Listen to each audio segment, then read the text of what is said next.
জাতীয় পার্টি ভাঙার আধা ঘন্টা আগে খবর আসলো যে এই পর্যন্ত জাতীয় পার্টিতে হামলা হয়েছে বা অগ্নিসংযোগ হয়েছে।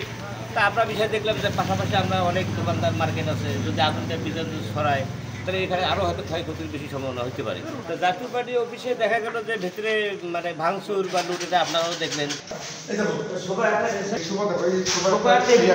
এইখানে একটা সোফা ছিল, সোফাটা নিয়েছে। আর যে চেয়ারম্যান বস্তুখানে একটা চেয়ারটা নিয়ে গেছে, আর 10টা চেয়ার ছিল কাঠের, 10টা চেয়ার নিয়ে গেছে। হ্যাঁ, এই টেবিল একটা নিয়ে গেছে, বড় একটা টেবিল নিয়ে গেছে।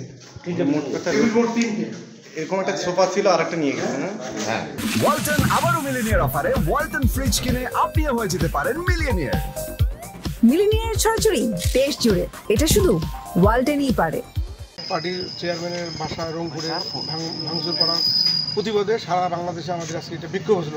তারই অংশ হিসেবে আমরা লালমনিরহাটে এটা উদযাপন করছি। আজকে খুব সুন্দরভাবে সুষ্ঠুভাবে আমরা করলাম, অনুষ্ঠান করলাম, করে আমরা সবাই চলে গেলাম। গভীর রাত্রে কে বা কারা সন্ত্রাসীরা, দুষ্কৃতিকারীরা তারা পার্টি অফিসের জিনিসপত্র বাহির করে তারা এইরকম করে পোড়া দিল। একটা দেশ কোনোদিন এরকমভাবে তো চলতে পারে না। দেশের কোনো কমান্ড কন্ট্রোল নাই, কোনো চেইন অফ কমান্ড বলতে কিছু নাই। দুষ্কৃতিকারীরা যদি এখানে ক্ষতি করতে আসে, বিরোধী দল অথবা বৈষম্য বিরোধী যারাই আসুক না কেন, কিন্তু তারা তো চুরি করে নিয়ে যেতে পারে না। পার্টি অফিসের কোনোদিন টিভি তো তারা এরকম করে চুরি করে নিয়ে যেতে পারে না। এটা কি মগের মূল্য হচ্ছে নাকি দেশটা? এরকম করে কোনো দিন দেশ চলতে পারে না। আমি মনে করি পুলিশ প্রশাসন আছে, কর্তৃপক্ষ এখানে আছে, প্রশাসন আছে, দ্রুতভাবে চিহ্নিত করে সন্ত্রাসী কারা জাতীয় পার্টির অফিসে আজকে এই গভীর রাত্রে ভাঙচুর করলো, অগ্নিসংযোগ করলো, তাদেরকে তারা আইনের আওতায় নিয়ে আসবে এবং এটার জন্য আমি ধিক্কার জানাচ্ছি।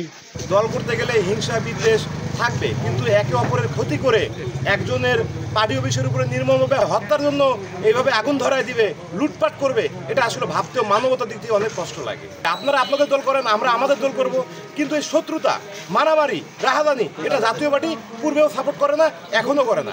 আমাদের দলে কোনো সন্ত্রাস নাই, আমাদের দলে কোনো মারামারি নাই, আমাদের দলে কোনো রাহাজানি নাই। আমাদের দল সত্যি একটা শান্তপ্রিয় দল।